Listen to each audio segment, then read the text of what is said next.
you from asking questions that go on for hours and hours. Because the people that are going to be presenting today can literally talk about it. The ACA insured many additional citizens, but left many uninsured and lax cost controls. And this is unacceptable. Medicare does an incredible job of covering millions and controlling administrative costs, but it is not comprehensive, and that's unacceptable. So we believe, I think everybody in this room would agree, that healthcare coverage should be comprehensive, equitable, accessible to all, and affordable. So we're spending our limited time this afternoon investing our time in healthcare justice. And I think I can safely say that everybody in this room feels something like that. What we tried to do today is invite a few people to present on topics that we think are critically important for the fight between now and 2020, November 2020, on Medicare for all, improving our healthcare financing system. But we're going to do it slightly different. We're going to have several breaks where you in the audience are invited to share your personal stories about how the healthcare system as it exists has not worked for you in the past. We're going to have a roundtable talking about to address current health insurance financing issues, both in the city and small towns, and with your contribution about very personal problems with it. So there'll be several times we're going to break and just talk about how this has affected us to this moment. And then we're going to have Dr. Marty, who I think most of you are familiar with, who's probably been one of the most well-known activists. And she's going to chat with us a little bit about how it's really not any time to let our activism energy dissipate. We've got a lot to do, and I think she's going to give us some insight about how to keep going on with it. Lastly, what we're going to do is we're going to talk about some options, and I mean talk about options that might help us make a better impression on Representative Neal to try and move him from a quote-unquote supporter of improved healthcare financing to an active participant in that effort. So we'll be talking about that for the last part of the day, and then we'll do just a couple-minute wrap-up at the end. So here's sort of the way it's going to go. First, I'm going to ask Mayor Alex Morse to come up. Then we're going to do a little to tell us about Holyoke and how we ended up here. Then we're going to do a little story sharing. Then Professor Jerry Friedman is going to chat a little bit with us about healthcare financing, of which he's published numerous articles, and some of you probably already have heard him speak, but I've heard him speak 4 times now, and I could listen to 4 more. So he's going to sharing that. Then we're going to have a roundtable with our community leaders, chatting about how the current healthcare financing system affects them in their different jurisdictions, and this is going to be an interaction and question and answer. This is the time to chat with our community leaders about this. Then Dr. Nathan will do a last-minute presentation in terms of the last of our presentations, and then we're going to break into concurrent groups to talk about strategies and tactics for getting Representative Neal's attention. So, without wasting any more time, Mayor Morris.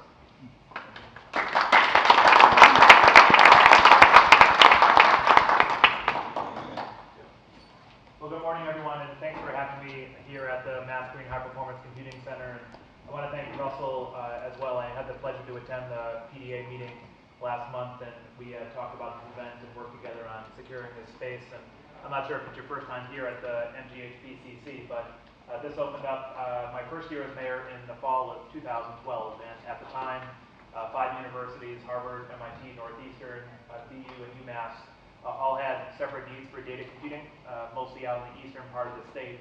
And the president of MIT really took the initiative alongside Governor Deval Patrick to really move this computing center or build it in the city of Holyoke. Because we have some of the cheapest, greenest electricity, utility rates in the entire state and also throughout New England, the data center, all these universities came together to collaborate, save money, and by being in Holyoke, are saving millions of dollars annually on their utility costs.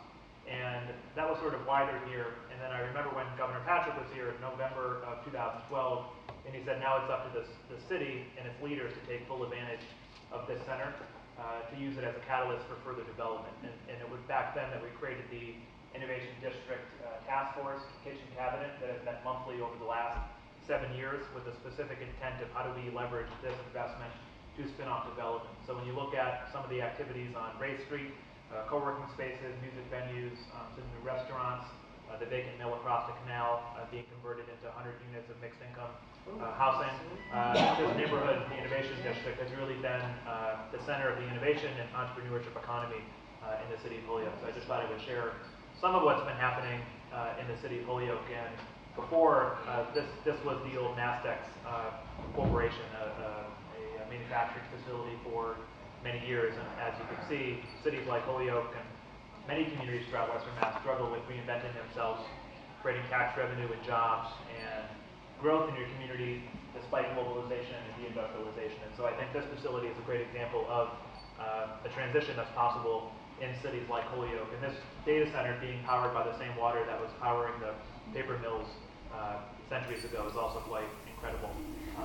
And so again, thank you for taking the time on a Sunday to talk about Medicare for all, and I know you'll end the conversation talking about how to and I think whether it's on this issue or issues important to the labor community, working families, it's about having a member of Congress that you don't have to spend so much time and resources on getting to the right side of an issue, but having someone that shares your inherent values that you can trust when they're in DC, that they'll make decisions not for those corporations that invest vast amounts of money in their campaigns, but are in community with places like Western Mass and being a progressive champion and progressive voice on this issue and a whole host of issues.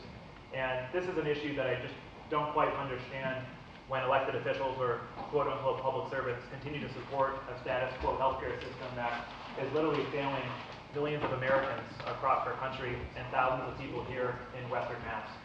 We have people dying even though they have health insurance, they're underinsured. They're delaying procedures because they can't afford the out-of-pocket expenses, their premiums, or their co-pays. I've seen it as mayor over the last 8 years, people trying to access healthcare.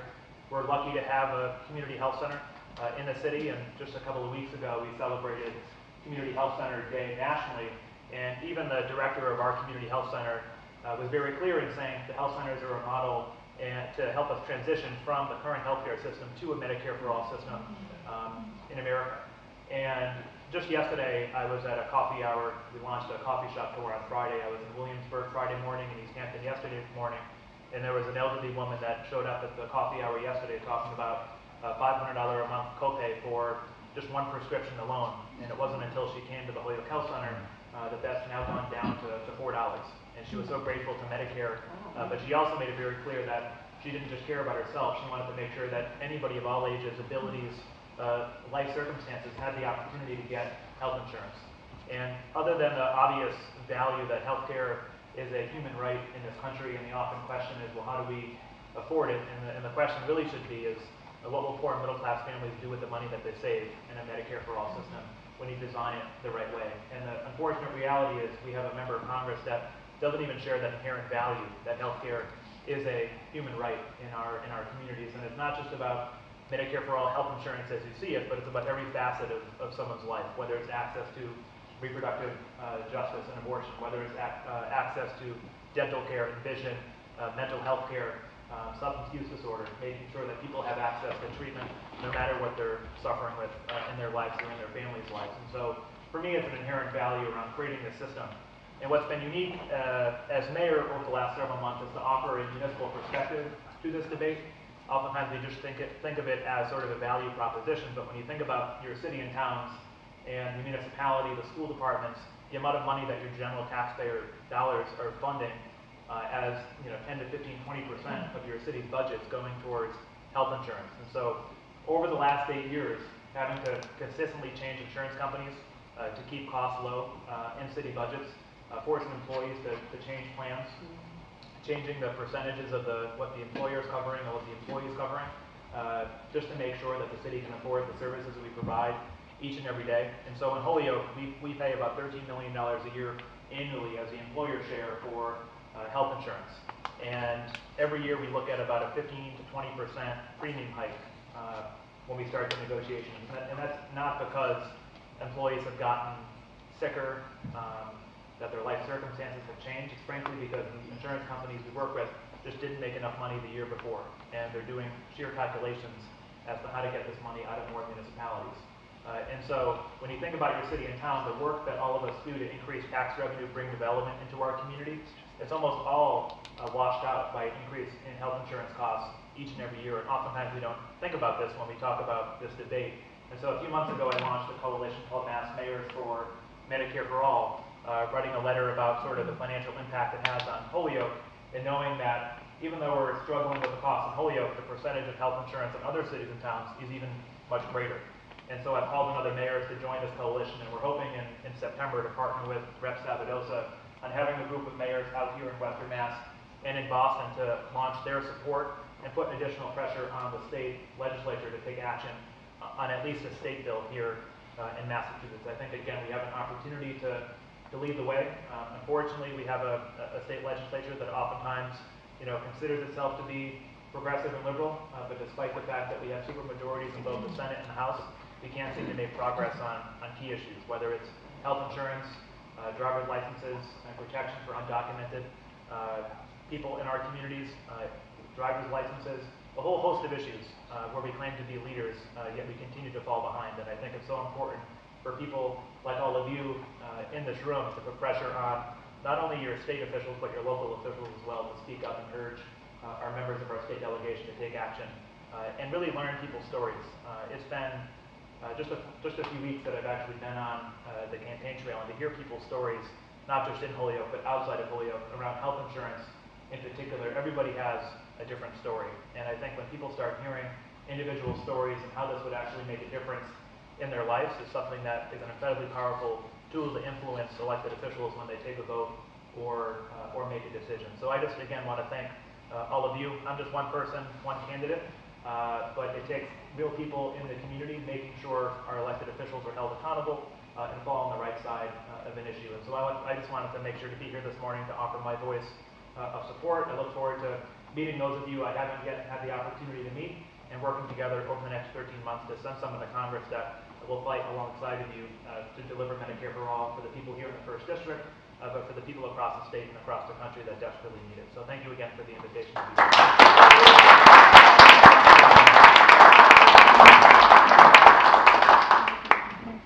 There you hear it again. It's the ball's in our court. You've had a couple of examples right there about personal stories about the system that doesn't work as it's constituted. Now's a chance for the first time in the session for you to share one of your stories. Who'd like to do that? Leslie? So it's green. Is it green? Do I have to Press it. Press it. It's red. I can talk loud. Yeah. All right. I used to be a teacher. So I'm Leslie Blatt. I'm a former educator, and when I was a teacher, I had great health coverage. They paid for my whole family. I didn't have to pay anything. Well, I'm not going to hold this. Can you hear me? Yeah. So, and everything was covered, and I never thought twice about it. Well, now I'm a social worker. I have 2 master's degrees. I'm getting paid less than I did as a teacher. I'm no longer in a union. I pay $6,000 a year for my health coverage through Health New England, through my company, and I have a $2,000 personal deductible and a $4,000 family deductible. And in April, I went to see my doctor about a headache, and she said, your heart rate is really, really low. I'm really worried about you. I want you to see a cardiologist as soon as possible. So, of course, I call, and I couldn't see, I work in Northampton. I live in Chesterfield. I work in Northampton. I couldn't find anyone locally within, 3 weeks.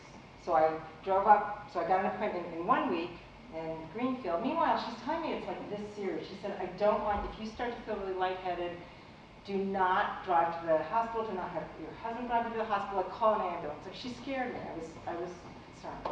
So I knew it was urgent, but a week later, I got to see a cardiologist, had to pay a $40 copay. He said, I want you to have these 3 tests. I'm like, okay, I took the day off from work. By the way, fee for service, so I lose money when I have to go to the doctor. And I said, okay, I took the day off, give me those tests. He said, oh no, the insurance company won't let you have the same test, you have a test on the same day you see the doctor. And I'm like, okay, well, give me an appointment for the day to have the test. He's like, well, you can only have one. The insurance company will only let you have 1 test at a time. And the loop monitor that you need, we need to get approval from the insurance company before you can even do that. So, and you'll have the loop monitor on for 2 weeks, but it's going to be at least 2 weeks before they give permission. Meanwhile, like I'm worried that like I have a stroke. So anyhow, finally get permission, finally do all this thing. It takes 6 weeks for all the tests. The good news is I'm okay. A little stenosis that they'll check for you in a year, but basically I'm okay. That part is really nice. I had to pay another $40 copay for the follow-up appointment, which I sat in the waiting room for 20 minutes, and he saw me for 5. Right. So all this thing about like, we don't want like, nationalized health, you have to wait forever. It's like, who has not waited for private insurance for their doctor, both to get an appointment and then in the waiting room, so that's BS. And then I get my bill for $1,598 for the tests. And then the $80 copay. So it's over $1,600. Like, I can't really afford it. And of course, it was like, the health insurance changed and we had to re-up in June. This was in April. So I'm like, that was last year, so it doesn't even go towards a deductible for this year. Yeah. So I just want to, I'm really lucky. I'm really healthy. And like,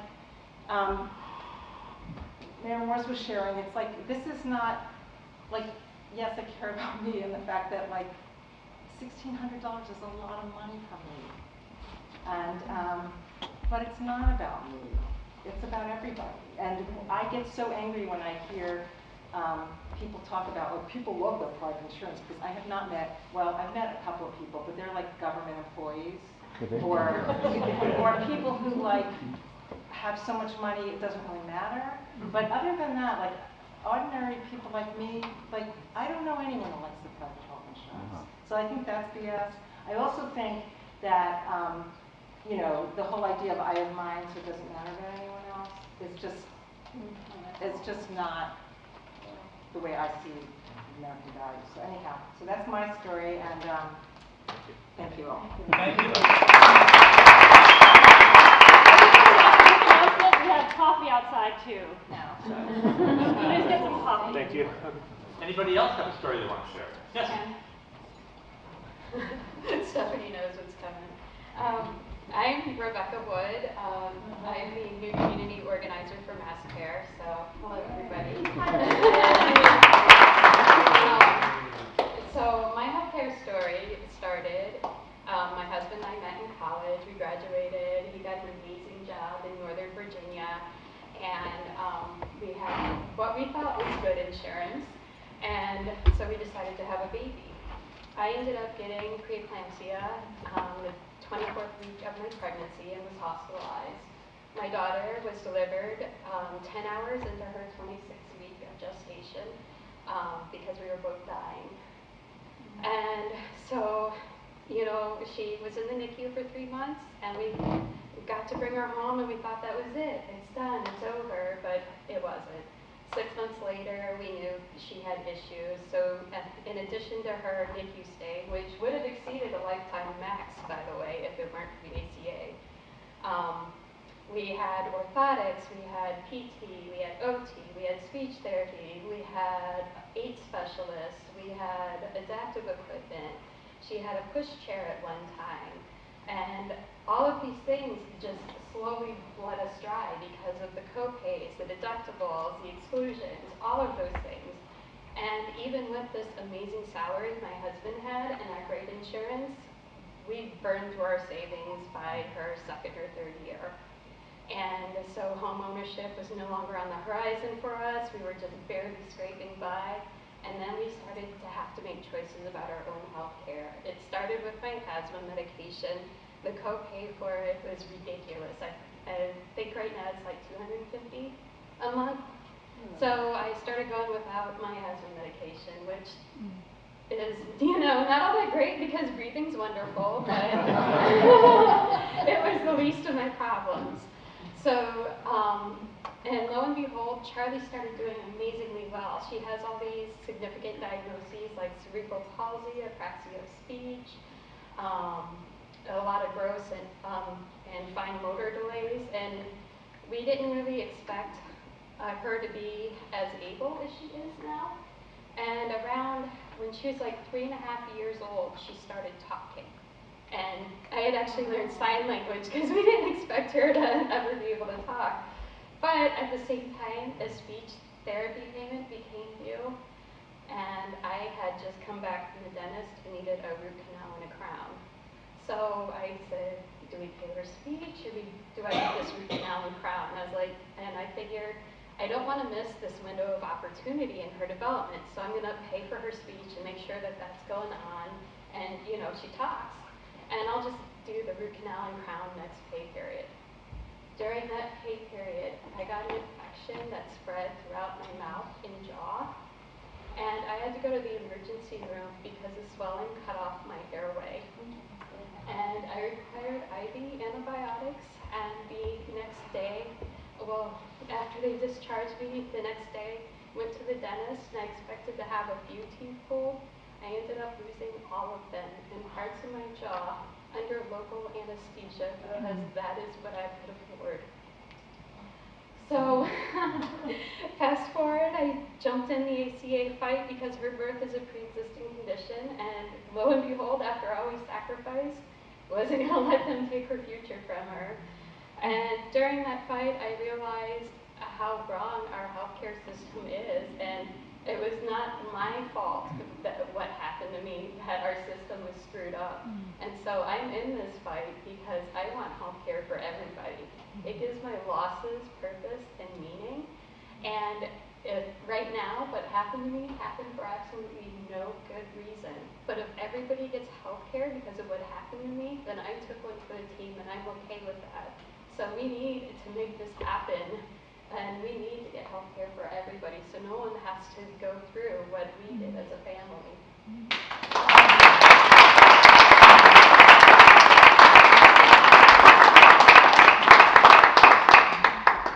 Good. Thank you for sharing that, I think. I think I'm going to carry that around for the next couple of weeks to think about everything you just shared with us. I want to pray for you again at Charlie.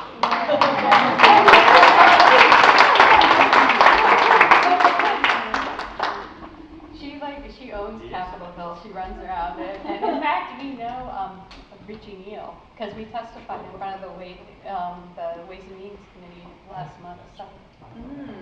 I figured it was a single mayor conference. And that still didn't move him.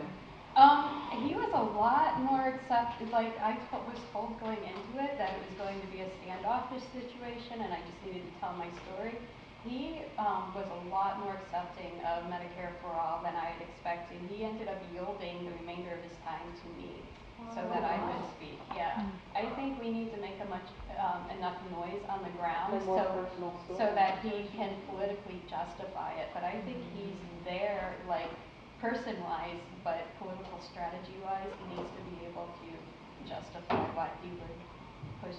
That's just my take on it, but Thank you again. sorry. Well, those of us, all of us who are in the Medicare for All fight, the first thing that comes up to us from everybody who isn't in this fight yet is financing. Too expensive, not doable, public's not ready for it, blah, blah, blah. We've asked Dr. Friedman to come and give us a bit of his incredible knowledge and experience about financing. And I know talk about money, but in this fight, you have to, so thank you. Thank you, yeah. I mean, what the hell, I'm an economist, I love talking about money. And this is actually something we're talking about money. Oh, by the way, I have a book coming out in January, The Case for Medicare for All. So check it out if you're a friend of the neighborhood. This case, it's easy to talk about money because I mean, it's like we won. We won the intellectual battle. Last year, you may recall, this right-wing think tank at George Mason University, financed by the Koch brothers. I mean, we're talking about the worst people in the world. And they came out with a study that found, oh my God, there'll be all this big increase in government spending with Medicare for All. It was a really fun study to look at because they have this table 1, which gives spending by year, by category. And they gave the summary for 10 years, because 10 years is what the Congressional Budget Office, their planning horizon. It's stupid, but that's the way they do it. So they have 10 year. And they gave the total numbers for some categories. They gave the total numbers for government spending over 10 years with the Sanders bill. 10 years for some other things. They didn't give the 10 years for total national health care expenditures under the Sanders bill. You have to add those up to yourself. And when you do, you find, lo and behold, the Koch brothers have a study showing that Medicare for All would save $2 trillion for the United States over 10 years. When this was pointed out, which of course was 2 days after the release of the report, when this was pointed out, they were like, well, we were making extreme assumptions. But this is what you published. If you didn't like your assumptions, why did you make them? And in fact, all of their assumptions were biased, from my perspective, from our perspective, against the Sanders bill. Yeah, I mean, I could go through it, but it's not important. Because even with those assumptions, they ended up, we'd save $200 billion a year. So it's gone on from there. Last year or the year before, the Rand Institute did a study of the New York Healthcare Act, which I had done a study of before. And I was all really nervous because I assumed that these people were going to tear my study apart. And yeah, they were critical of some aspects, but you know what? They still said, you'll save money. You'll save money while covering everybody, and with a big increase in utilization, because people would be able to go to the doctor when they're sick. And one thing about these studies, and Rand since has come out with a study of the Sanders bill, where also, again, they found savings, not as large as I have found, but, they bias things, to kind of not be too extreme, whatever. But this is all fine. Nobody is saying that single-payer Medicare for All will cost money. Everybody is accepting that it will save money. So we've won that fight. Furthermore, you should take all these studies and add into them the current cost. I think it was my favorite representative in Congress, down in New York. What's her name? Alexandria. She pointed out, in the current system, we should add in the cost of all the funerals, all the extra funerals. I mean, a conservative estimate of the number of people who die because of lack of health care by our friends Steffi and David is right now about 30,000, 35,000 a year, which is a lot better than it was before the Affordable Care Act. But that doesn't include all the people who die because they have insurance but still can't afford to go to the doctor. Or they go to the doctor but late. If you do a county-by-county analysis of the people who report that they could not afford to go to the doctor because of cost, and match that against age-adjusted, well, think about that most people will save money, but some people will lose. A few people will lose a lot. And those people are going to be fighting us really, really hard. And we need to figure out strategies to mobilize the great majority who will save money unquestionably. The small number, the relatively small number who will be maybe losing a little bit, or certainly right away. I mean, all these people in cubicles in Hartford, you know, who will be displaced. We need to figure out how to neutralize that problem. And then how to deal with the few thousand people who will be losing a great deal of money. And those are the people who own this country. They certainly own one political party and have a big stake in the other political party. They have destroyed the labor movement. They have done all sorts of things. But you know, they are our real problem. We have to figure out how to deal with them politically. But it's a political problem now. The financing is settled. Okay, thank you very much.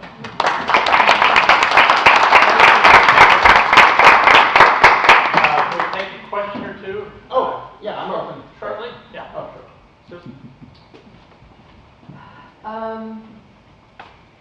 The place where I always get stuck with Medicare for All is the question that people say to me, how are we going to pay for it? Now, you just sort of tossed off all the people that work in the insurance industry and the people in the little cubicles. I think there's a lot of those people. They're not just a few, because there's a lot of insurance companies, because we're all paying money to them. So I would like to hear you speak more specifically about what's going to happen to those people that are making, what, $25,000, the middle managers that are making $80,000, before we get to the big money makers. Yeah. I need to know more about how we're really going to pay for Okay, this. you have two questions there. First, the immediate question is, there are about 500,000 people employed by private health insurance companies. Okay. And they will basically all be displaced. Some people like to say, oh, well, the government Medicare system will immediately employ some of them, which is what happened when we brought in Medicare, because Medicare has always been administered by the insurance companies. But the insurance function of the Medicare for All system will be a fraction. It will be enormously more efficient. And most of those people will be displaced. You know, there are things we can do to help them. Extend unemployment insurance, you know, maybe even take over their pensions and guarantee them their pensions. I mean, this is actually discussed in a report from the Political Economy Research Institute at UMass. The cost of these programs would be really small compared to the savings. We're talking about saving $200 billion a year on the private health insurance administrative function. And the cost of unemployment insurance and compensation to displaced workers might be $30 billion in the first year. It's a lot cheaper because these people will get reemployed. The U.S. economy has over 180 million jobs. 500,000 people, even all at once, is a ripple from that pond. They will get jobs. And keep in mind that the economy as a whole will improve because of Medicare for All. So we will get a boost in the economy at the same time that these people are being displaced. Those 500,000 jobs, 60% of them would quit the job within a year anyway. I don't need to, downplay. Losing your job is a big deal, and we want to help them. We owe that to the people as humane people, not even talking about as a socialist, but just as a humane person. When we have a new government policy that hurts people, we should try to help them. But these are, as you mentioned, $25,000 in Hartford. That's not a good job. Most of them are crappy jobs, and there's a huge turnover, 6% a month. So that's those people. There are 2 million people working in provider offices who will be displaced. What's that? What's it provide? Hospitals. The average American hospital is more people doing billing than they have beds. More than one billing person per bed. Those people will largely be displaced. That is not as big, well, the number's bigger, it's not as big a problem as the insurance companies, because all these providers are going to be expanding their operations anyway to take care of the 10% or so boost in utilization when we provide insurance to everybody, and when we do away with copays and deductibles, so people can actually go to the doctor when they need to. So a lot of these people are nurses, tech people, who will be moving into scheduling and other operations. But again, the economy will be expanding. An expanding economy. You know, we generate 3 or 4 million jobs a month. You know, they'll talk about the net job increase of maybe 150,000. Well, that's because there's so many people quitting jobs. So we're generating all these jobs all the time. Finally, the larger question, how are we going to pay for it? There are a lot of ways we can pay for it. We could do it with a payroll tax. We could do it with an income tax. We could dream big and go for a financial transactions tax. Personally, I would prefer something that's as easy to enact as possible because we've got such a big thing. But that's the political question. Related to the distributional question, that any tax that's related to people's income will cost rich people more than they're paying now, while saving the middle class more money. I think we're, yeah. I was going to say, my understanding is, somebody can be more specific, is that the bill, John Paul's bill, includes money for retraining and. Yes, and it does. As does the Sanders bill. As does the Sanders bill. Let me ask the panel, we'll have some more time for questions and answers, but let's have the panel come up. Judy? There you are. Judy Atkins from Franklin County Continuing Political Revolution. Stephanie Nakajima from Healthcare Now. Alex, can you sit down on this one too? Oh, am I on the panel too? And Jerry, would you like to sit in on the panel? Oh, sure. And Dr. Kaplan. Yes, it is. I'm guessing we're not going to need a microphone, so. Well, there's a microphone. Yeah, that's it, believe it or not. So here's the deal. Each is going to make just a brief presentation. I think Alex has done a really great job of already filling us in on the impact of the current system on cities. But let me introduce, for those of you who don't know her, Stephanie, sorry. Nakajima from Healthcare Now, and I'll let you introduce your role with that organization. Sure, I'm the Director of Communications. Okay. And Judy Atkins from Greenfield, and would you like to a little bit of self-introduction? Okay, so I'm on the board of MassCare, which is the statewide organization for Medicare for All, and working in coalition with others to push the statewide bill. And then I'm on the single payer task force of Franklin County Continuing the Political Revolution. Thank you. Dr. Kaplan? So I'm a family doctor, practice in Lee, Massachusetts. Used to be a private practice, now it's a community health center. I've been working for single payer for more than 30 years, and one of the founding members of the Physicians for National Health Program. And I've been currently organizing with the Academy of Family Physicians, where we've got them to support healthcare as a human right in almost to support single payer. And I'm working with the Mass Medical Society, which just came out for healthcare as a human right. So I try to speak in whatever area people want me. Thank you. Yeah. We've heard from the other speakers, so thank you. Would you like to start off, Stephanie, with Sure. Yeah, so I'd actually just like to go a little bit over the organizing landscape that we have both at the national level and here in the state. So we just passed a really big milestone for the bill, HR 1384 in the House. A majority of the House Democrats, that's 118 co-sponsors we actually now have on the bill. And that's huge because coming from last year in HR 676, we've actually got quite a lot more Democrats in the House. So there's like more organizing to do, there's more turnover, and we're already at 118. It's only August, and last year we ended the session with 124, and we think we're going to get more than that by the end of the year. So I would say that we're doing, the national level, we're doing really good.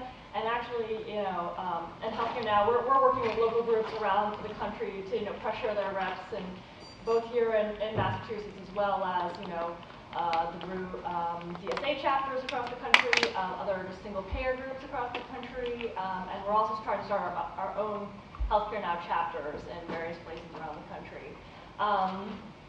And then in Massachusetts, we're also doing like phenomenal compared to how we were last year with HR 676. So last year in Massachusetts, out of our 9 reps, we only had 3 on by the end of the session.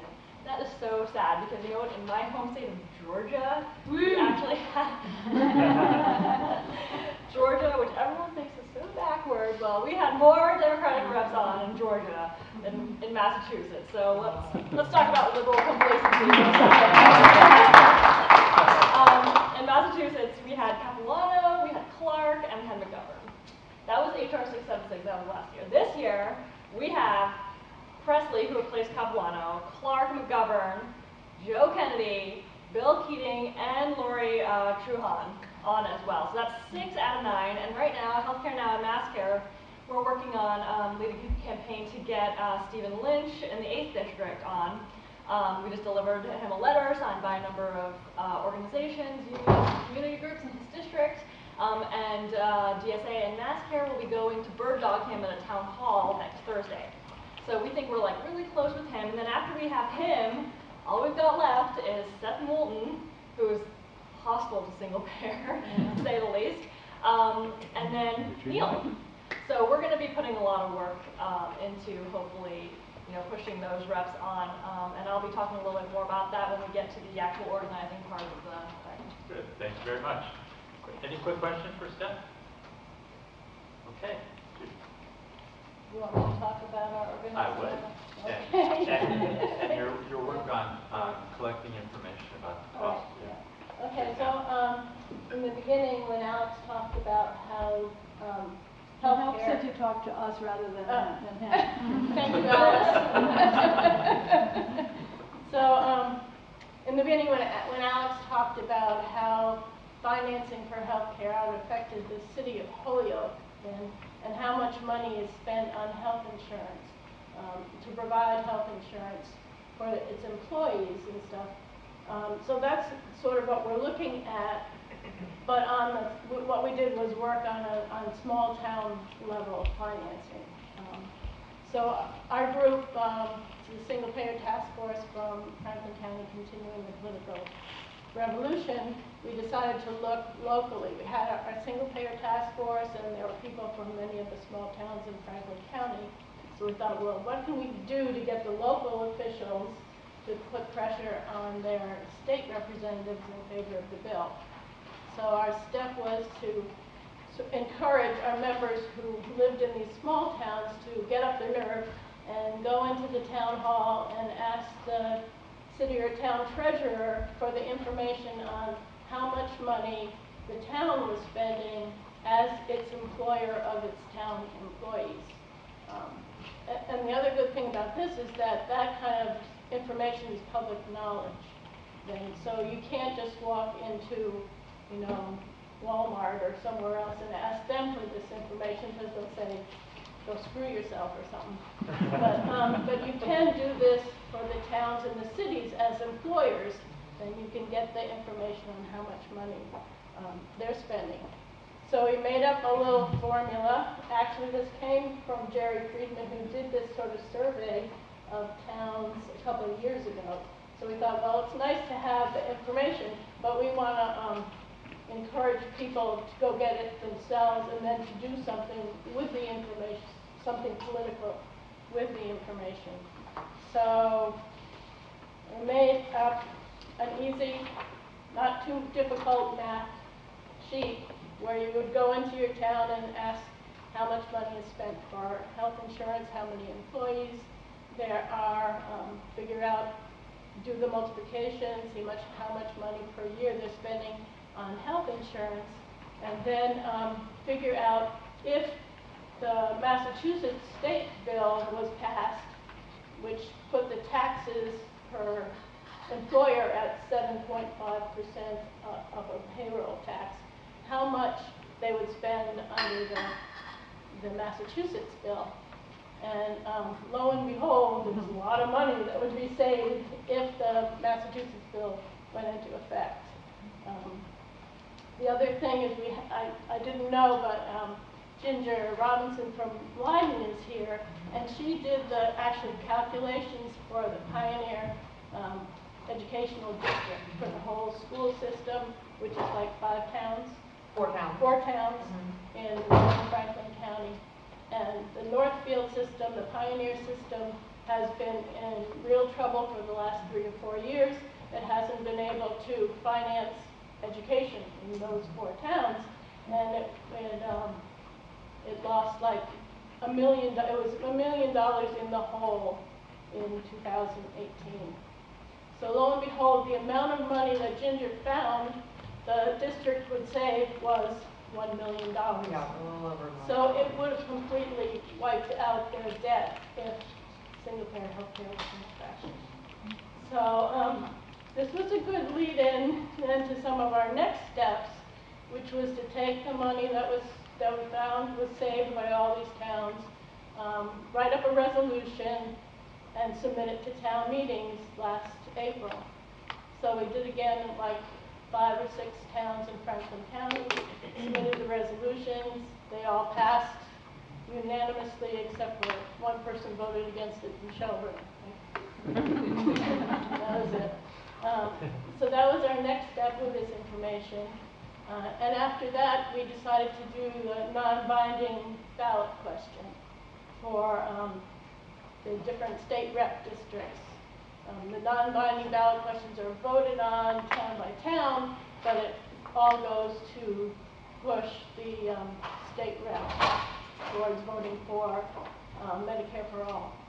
So it was a very simple ballot question. It said we want universal coverage, Medicare for all, and it's paid for by taking the insurance companies out of the picture.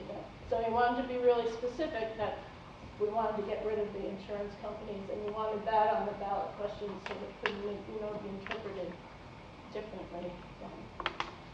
So the result of, this is about 1.5 years of work, about 30 or 40 people doing these things town by town. And as people probably know, the ballot questions results were between 72% and 88% in favor of the ballot question for Medicare for all. I think Shutesbury won the battle with having 88% in Shutesbury. Maybe some of the smaller ones were like 72 or something. But we did, Western Mass Medicare for All also took this on as a project, and there was a number of towns and cities in Hampshire County and Hampden County that also did the ballot question and with the same results, and I think it passed in Holyoke 60 something. 67, yeah. So that's, and at the same time, people remember there was the state rep and the state senator elections. And so with all this activism, we end up with really good state reps. And Joe Comerford is our state senator, Lindsay Sabadosa, who's now head of the single-payer caucus in the state legislature. So I think, there was all this activism in the last 2 years in Western Massachusetts. And I think, so that sort of encouraged us to go back to the statewide organization, MassCare, and say we've got to revitalize MassCare. We've got to get things going statewide, so it's not just Western Mass is in favor of Medicare for all by 80-something%, but we've got to get all the rest of the state reps going. And then, of course, we work in concert with the nationwide push for Medicare for all. And so if anybody wants our formula about how to figure out in your town or city how to do this figuring, I've got some. And now I also, there's also a chart of money that was saved. So besides the Pioneer Educational District saving $1 million, in Greenfield, when we did the calculation, it turned out Greenfield would save $4,348,602 with the passage of the bill. And even Charlemont, we did it for Charlemont, and in fact, the town treasurer was so excited about it, she did the calculations herself. Passed it on to us, so even Charlemont saves $10,000. Wow. So Thank you was our so work. much. Yep. Thank you so much. Dr. Kaplan. Well, I can give you all sorts of stories about people not being able to pay for their insulin, or the time I broke my leg and they wouldn't let me out of the hospital, be out of the hospital without paying $700 for my Lovenox. Luckily, I had the $700, but somebody else might not. So it was, but you don't need to hear stories because you're all convinced that we need single payer. So, but with the current situation with the political discussion with the presidential candidates and all the different proposals for Medicare for all can be confusing, and deliberately so. And the only bills that we know are going to follow the rules that Jury and others have put out is the Massachusetts bill and the Sanders and Jayapal bill in the Congress. So, so a lot of people say, well, why don't we do expand Medicare to people under down to 55, or have a public option that you can buy into? And I can explain why they're all not going to work, as could others. So if you have any specific questions about that, speak up. You know, the initial single payer proposal was done by the physicians, published in the New England Journal in 1989, so only 30 years ago. And we're still working on the same basic program that Steffi and David wrote. That's Himmelstein and Will Himmler in Cambridge, who founded the National Health Program Physicians Group. So, do you have any questions? Yes. Well, I guess I'm glad you brought that up, because I think like Kamala Harris's proposal for Medicare for all, but of course they're going to have private health insurance, it just seems crazy to me, but I don't know if I can articulate why, so maybe. So Kamala Harris, in her initial proposal where she was supporting Medicare for all, said, we will eliminate private insurance companies. But then she backed off of it because they said you can't say that.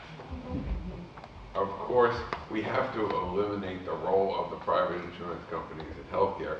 You don't get the administrative savings. You don't get the take away the hassle saving from all the medical practices in the hospitals.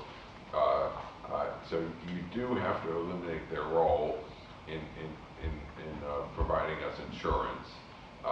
And Kamala Harris knows that, but she didn't think she could win on it.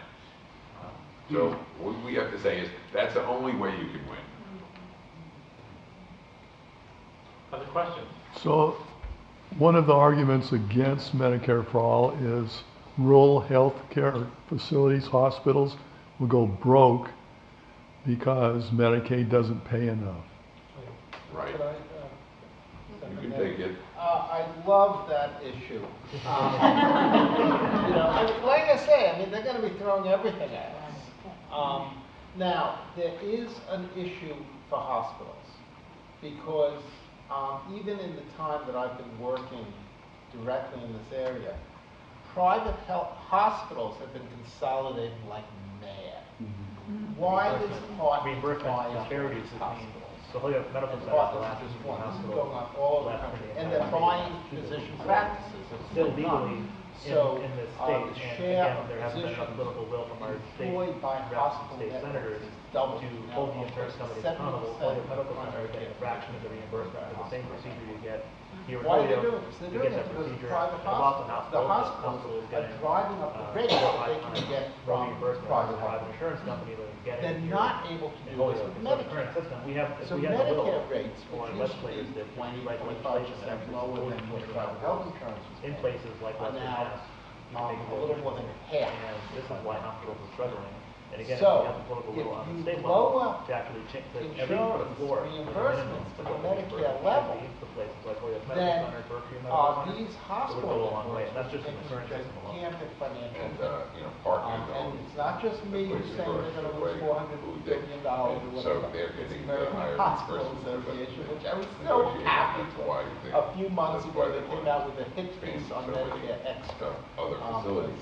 One of the things we What the single payer and bill they has said, oh, this will proposed cost hospitals this all much money. along When I is did the global math, they had budgeting the of same numbers hospitals. going on. So, you know, currently the Now, hospital there has to is, bill for there is a Band-Aid compensation and, for hospitals, which is to try to get people paid, off they have to do all this furlough, cost shifting, Medicaid, where, Medicare, they're actually getting they bill, the private insurance companies Medicaid, so much because they get paid that much which is because they can't get paid by insurance, Medicaid, comprehensive Medicaid and those insurance, levels. low So, Medicaid it pays hospitals. creates this very big good divide, all the, so Much if lower we go than in and Medicare pays. we've lost our That's insurance, 70% we're gonna have to pay top dollar, So even though a that's third, not actually what your a third healthcare of costs.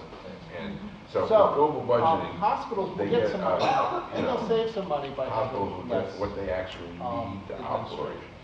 but And still, they'll be billing, departments, for each individual. you know, Yale Memorial, Columbia visit Presbyterian, these that they big have hospital at networks, the they're gonna be facilities. screwed. So, And we're gonna have, not going how to do be you able to decide capture on the all the global same. budget? Well, You can't the possibly. community do that. decides, it's a Oh, well, regional so board, you're just gonna says, this is how much money we have for hospital care, this is how much. Rural you get, hospitals, so you get.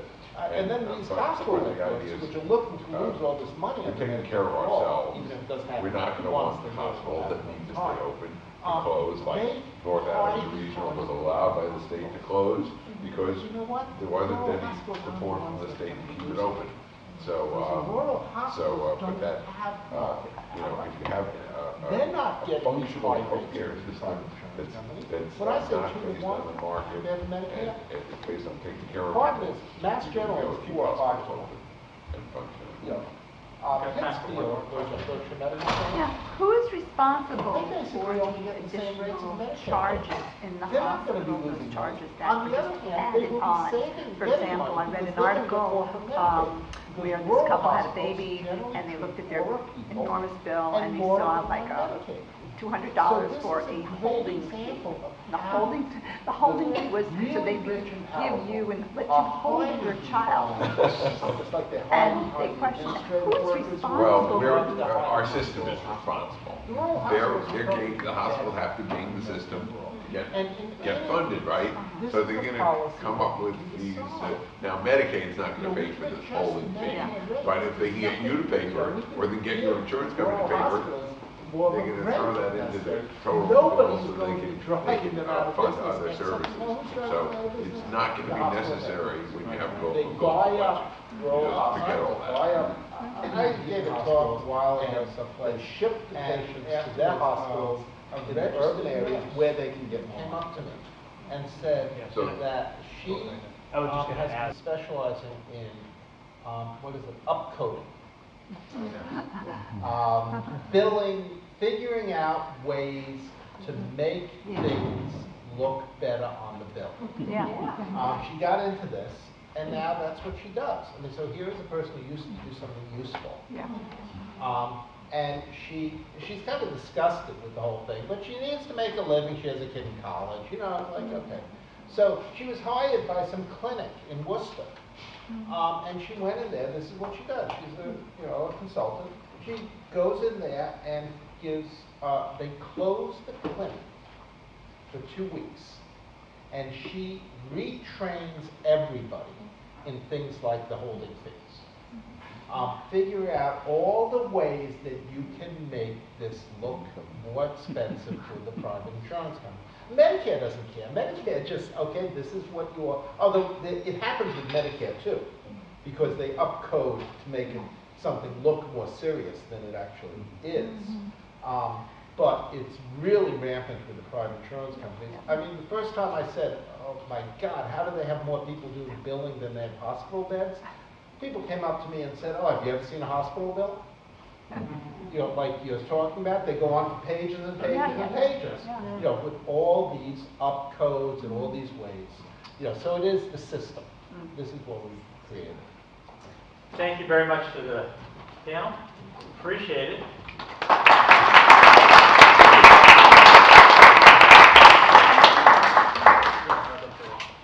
Our last presenter is Dr. Marty Nathan, and I think she's well known just by just about everybody in this room, but lately more known for her activism in the environmental movement. But one of the things we're all aware of is that activism is an energy suck, and I don't think anybody would deny that. The fact of the matter is, how do we keep ourselves pumped up? Because we've got a long fight ahead of us still, until at least 2020, if not beyond.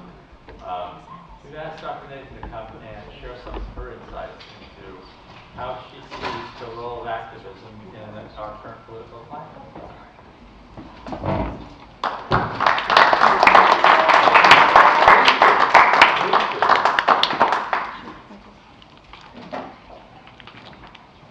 I'm really honored and a little bit embarrassed to be speaking to you all who at this point know so much more about Medicare for all and single payer than I do. I signed up for Physicians for a National Health Program in the 1980s, and then soon thereafter met Steffi and David at a Physicians for National Health. No, it was APHA national meeting, and Steffi was holding one baby to her breast as she was polemicking the person. I said, man, these people are something. That baby is a doctor now. As I said, 30 years ago. Okay. So I'm really honored to be here and speaking to you. Your wisdom, cleverness, tenacity, and courage astounds me, and I am a groupie from afar too many times. Like was said, I have mainly not been working on Medicare for all for quite some time, but it's been in my heart. And it's also, I wanted to take today to pay homage to Archie Markham, who was my best friend, a champion of single payer, somebody who could talk it up in her sleep, and would have loved to have seen you all here today. She died last year. She was almost 103 years old. So I ask you to work twice as hard in her honor. Russell asked me to speak about activism, and I really, and this is the embarrassing part, I don't think I can tell you all that much, and I really had to search about this. You guys have been doing a hell of a job. So, but I think I wanted to reach from other parts of my own life to see if I can give a little bit of an oomph, because I know it's just so hard to go on for so long. I'm going to talk about the obvious at first, what you and I both know. I'm a doctor. My job is giving care to those in need when they're sick and promoting health care, promoting health when they are not. And as you know, and as every doctor or medical provider who's talked to you has said, that is crippled by the present system of fee-for-service or capitation in a profit-seeking system. It denies my care, to those either without insurance or without funds to pay the unaffordable fees. And we all know, and this is what is driving every one of us, that that system has to be transformed into a government-funded one that without co-pays or deductibles, available to all, and funded progressively. End of sentence, end of paragraph, end of story. But the reason that we do not have it, though I've been in this fight off and on for over 30 years, is because, of course, the insurance industry and its subsidized politicians have blocked even discussion of it, since it threatens their billions in profits. You all know that the system is rigged by our pay-to-play politics. So the first point is absolutely key to our success. I call it bodies versus bills, as in dollar bills, but that should probably be converted into bodies versus billions. The fundamental rule of organizing in our society, where the rich have a near stranglehold on the policies of elected politicians through their donations to campaign funds, and we all have our local examples, donations that we can never match. We can't even think about that, is to educate and organize their constituents and let said politicians know that money for advertising cannot equal our capacity to mobilize people. We have to have grassroots groups in every town, and I know that that's what you've been fighting for. Groups that are willing and able to engage their community at every opportunity in churches, unions, neighborhood councils, the Chamber of Commerce, where people might not be even aware of single payer as an alternative, but who can become allies in the fight. We have to go door to door, to farmers markets and on street corners. We have to demonstrate, petition, and call. The threat of all those bodies mobilized to defeat an entrenched politician, again, use your imagination, can either cause said politician to change his mind or risk facing defeat in the next primary. No matter how big his war chest. The last election showed us all that a movement can defeat those dollar bills or even those billions. Democratic Party leadership is well aware of the possibility, and we should know that. My second point and third point are probably a little bit unexpected, because they go into climate change. What am I going to talk about climate change here? Anyway, this is a Medicare for all function. And I'm going to guess, because I sort of know who y'all are, that no matter where you are putting your energies, building a union, caring for your family, or fighting for health justice, you are not ignoring climate change. And I really doubt that you are unaware that climate change will affect all of us, though those most vulnerable economically and socially are most at risk. It's happening now, it is quickly getting worse, and to stave off the impending disaster, we must act now and act big. We must effect an economic transformation as massive as was employed in the lead up to our country's entrance into World War II, instituting comprehensive conservation efforts and converting all energy resources from fossil fuels into renewable. It is going to require an earthquake in planning, technology, construction, and social relations, just as happened in 1942. This is by no means fringe thinking. I did not fly in from Pluto. Mainstream majority scientists are screaming at us that to do otherwise is to risk losing the biosphere on which we all depend in order to run away global heating.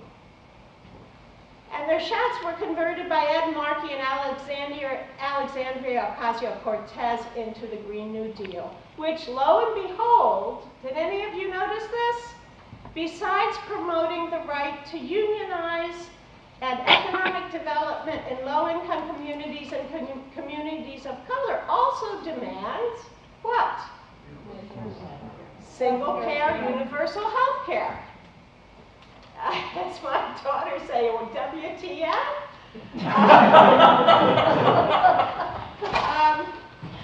Well, first of all, the authors recognized that the opportunity of economic shift, the necessity of economic shift, when all social structures can and must, each one of them, be reevaluated for their usefulness and efficiency in this epic struggle.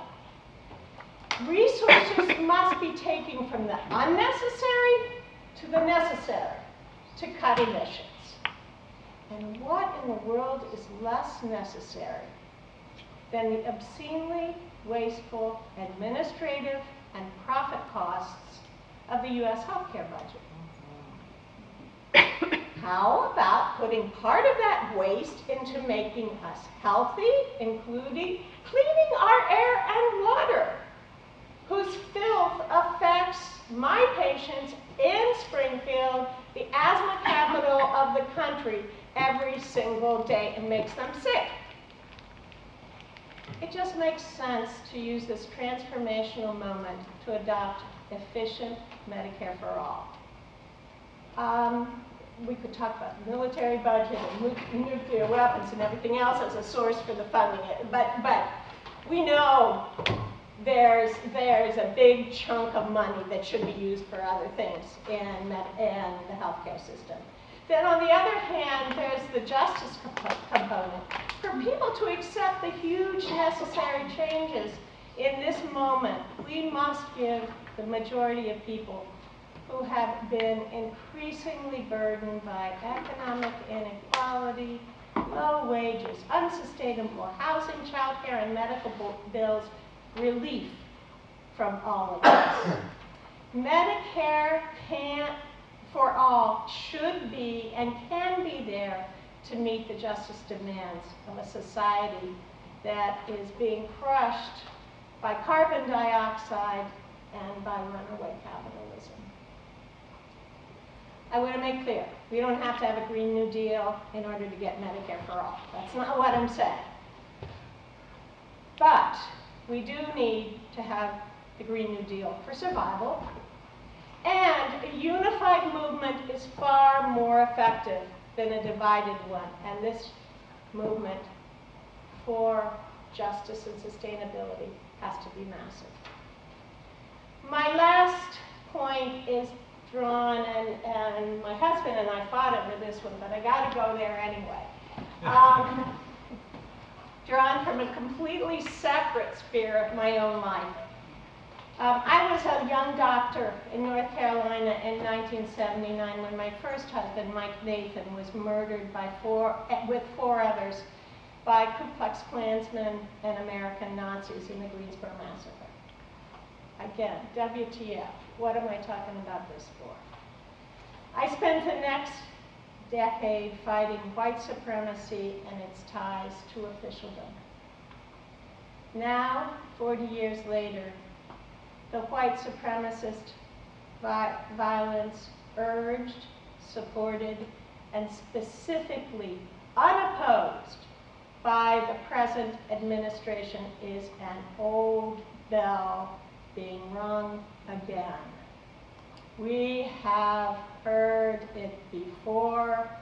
That bell was forged in the fires of the racism endemic to this country using white people's anger at unmet needs and expectations as its raw materials. How do you confront the new massacres, not Greensboro anymore, but in Pittsburgh and El Paso? We have to fight racism and bigotry all the way. It's violence and its vehicle, which is readily available semi-automatic weapons with massive magazine capacity. We have to do that now. There's no question about that. No sane, mentally competent person could say otherwise. Yes. But I believe we also must address unmet, universal social and economic needs that feed the anger that white supremacists then twist into racist memes. All people are hurting from this economic system. In particular, they suffer the devastatingly unjust healthcare system that, ironically, did y'all catch this? Would prevent our president from implementing his most recent plan to give adequate mental health care to potential shooters. Irony. Our government must give all people, Black, white, Latinx, Asian American, men, women, children, gay, lesbian, queer, straight, everybody, the necessities of survival. And Medicare for all is one of those necessities, including a living wage, a long-term job, housing. It is a bottom line. It is the basis for a decent society. It is a building block for any conversation across our social divides. So back to point number one, you in this room are the core of the movement for that keystone for a just society. The right to universal and affordable health care.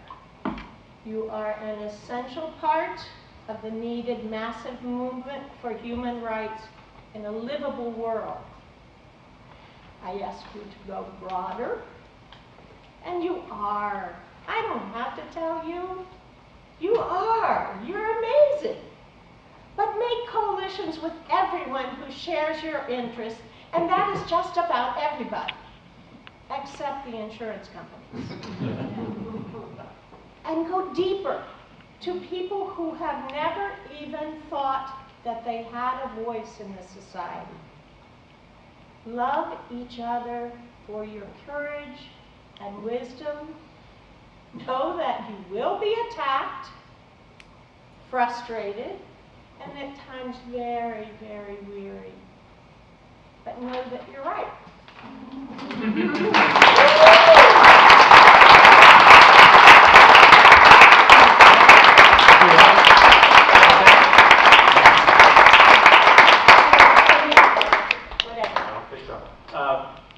I just wanted to thank you so much, because I think that your time together, all those important things, especially the climate emergency, is really essential.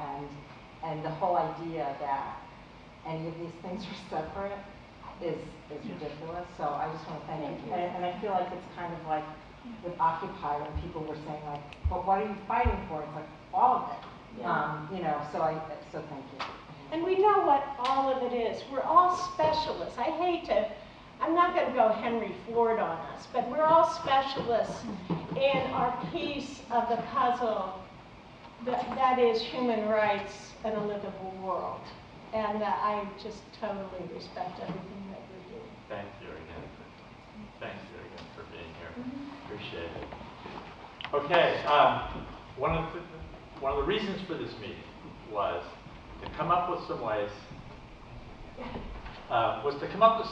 to be influential, to move the needle on Representative Neal. So the question then is, what are those options? This is going to be a sort of a group discussion. There's going to be some proposals specifically for things to do, but all of us have been involved in this fight for a long time. And as Dr. Nathan said, we get tired at times, but we also, I think, generate energy for each other by doing things together. So what we're going to do is talk about a few of those things now. So Stephanie and Russ.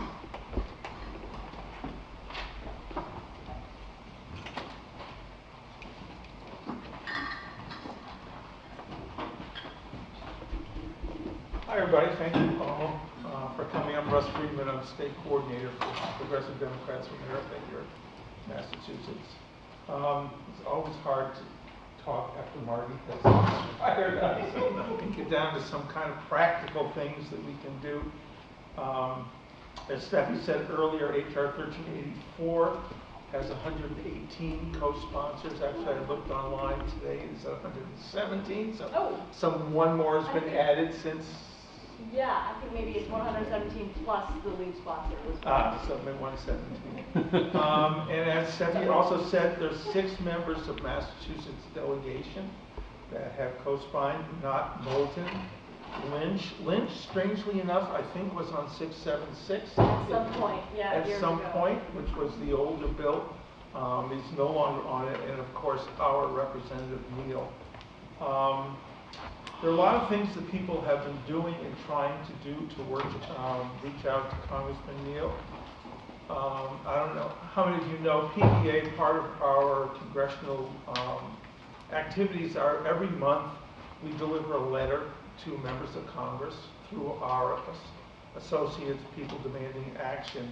So we've been delivering letters to Congressman Neal for, I think, 6 years. That's monthly for 6 years. Kelly and I disagree on this as to whether or not we've ever moved him. Kelly thinks we moved him this much on one, but we have had meetings with staff in Springfield and Washington, D.C. We've delivered letters in Pittsfield, in Springfield, and D.C., and part of our national staff calls in the office in D.C. after they've gotten their letters. We've had standouts in the Springfield office. I remember one with John, very cold. I think it was either raining or sleeting. We were out there in front of his office. We've had calls to his office. We've had meetings with Congressman Neal. We had one with Dr. Friedman that he started the meeting by saying we had the best medical system in the world. And when I pointed out to him that we were 37th in life expectancy, he said, yes, but that also counted suicides and overdoses, so that didn't really count. We've had letters to the editor. We've had op-ed pieces. So I'm not really sure what works best with Congressman Neal. I do think that a formidable opponent like Alex will focus the congressman's mind a little bit when it comes to some of the issues that we all care about and that Alex cares about. But of course, we're all sovereign citizens, so we don't really want to let him off the hook, even if he refuses to listen to us. If you look at opensecrets.com, you can see where he gets his money. He doesn't get it from regular citizens. I mean, the percentage of donations under $200 is, I think, around 1%. I can't remember exactly what the number is, but it's enlightening to look at opensecrets.com. So we've come up with like 3 suggestions. The first one is calls to the office.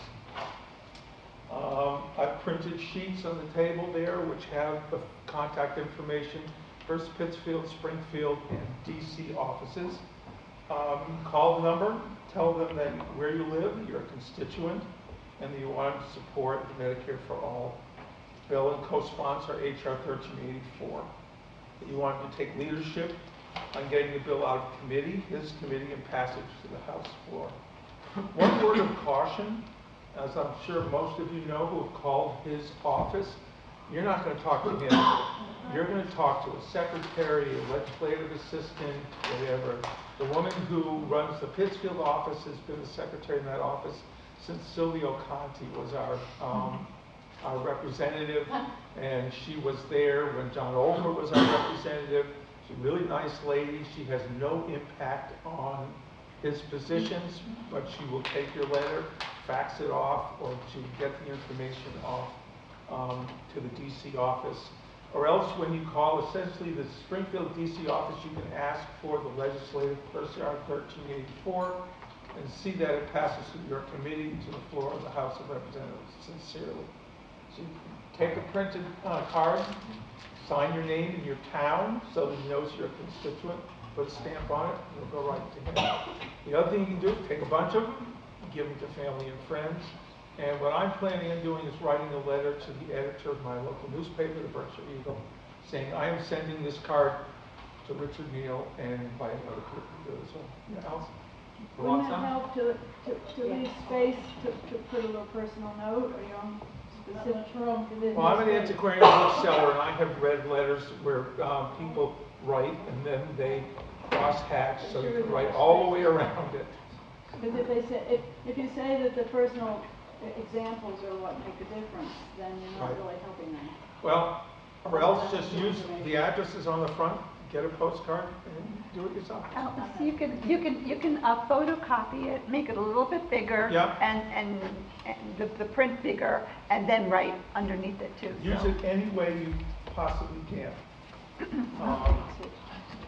The third thing is something that Steffi is going to talk about, is how you were effective with Congressman Kennedy. It's ironic that Congressman Kennedy is now contemplating running against Senator Markey, although it's questionable whether he actually is or not. Senator Markey has endorsed the Sanders bill and single payer. It was a struggle, as Steffi can tell you, to get Kennedy, but they had a really great strategy for how to do it. So sure. I'm just going to stand up because I'm not going to sit down for a long period of time. Sorry for all of you who had to do so. So who here believes that we can get Richard Neal on the bill? What? Who here believes we can get Richard Neal on the bill, HR 1384? The fact that he has an opponent of such stature that we're all going to support makes a difference. That is one thing to consider. I just want to know how many people feel like we can get him on the bill. Okay. So when we started the campaign to get Joe Kennedy on the bill, people thought we were wasting our time. They emailed us saying, you know, he is the 10th largest recipient of industry funds and in Congress. He's spoken out against single payer actually multiple times. You know, he's vying for the presidency, so he's not going to piss off leadership. And now, you know, all those comments are on a spreadsheet in my computer called the haters. And I just want to make sure that when we get Neal on, none of y'all here are on that hater spreadsheet. So how do we do it? So the first thing we did was we had like a coalition flank, I guess you could say, where we got unions and community groups and everyone we knew who was influential to him. We got them to sign onto a letter asking him to sign onto the bill. That was like 30 community groups, some national, some local unions, all that. Then we had the grassroots campaign, which I'll talk about in just a second. But the point is, we took a couple of months actually to gather together this coalition, write this letter. We sent it in, nothing, crickets. He didn't even respond to say that he got the letter. So, you know, that was when the grassroots game really had to kick in. And what we did was, you know, we knew we weren't gonna pressure him with the same old activists that we had in the movement forever, just calling him, you know, over and over again. We knew that we had, you know, in Brookline or in the 4th District where Kennedy is, that there's actually like a majority support for Medicare for all. And we had to leverage all of those people to get them to say, you know, we need Medicare for all. So what we did was we stood outside the supermarkets and, you know, as people were walking in, we had this clipboard, and his phone number, and we had our phones ready to go.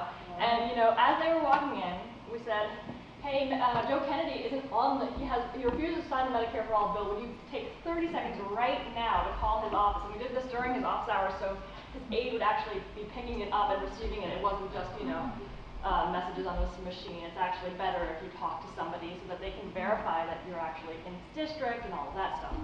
So we asked people to make calls on the spot. It wasn't like, have a flyer, make a call later, because guess how many people do that?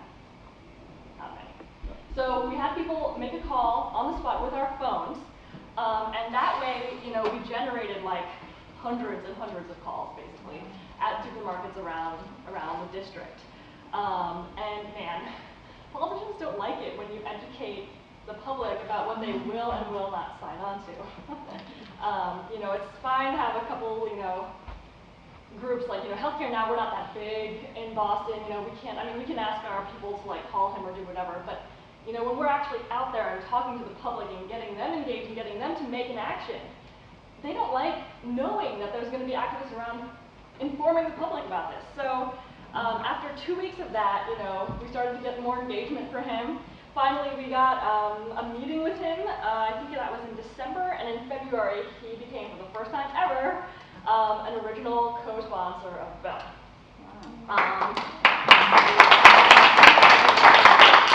And I believe both parts were necessary. We needed the ground game, we needed the coalition, because he is such a powerful figure. He gets a lot of money, he has a huge national platform, people love Kennedy. Even outside of Massachusetts, people know him. He feels safe. And you know, one of the things that he mentioned in our meeting was like, oh, I was so, you know, hurt that people thought that I didn't support Medicare for all. He was clearly made his, you know, distaste of that particular tactic known, and I think that that shows how effective it actually is. And I recognize that Neil is very tough. He also has come out and said things that aren't great about Medicare for all, and he gets a lot of money from, you know, people we don't like and all that. But Neil is the chairman of the Ways and Means Committee, and that is a committee that we need our bill to go through to get to the floor of the House for a vote. So he has this huge outsized importance for our movement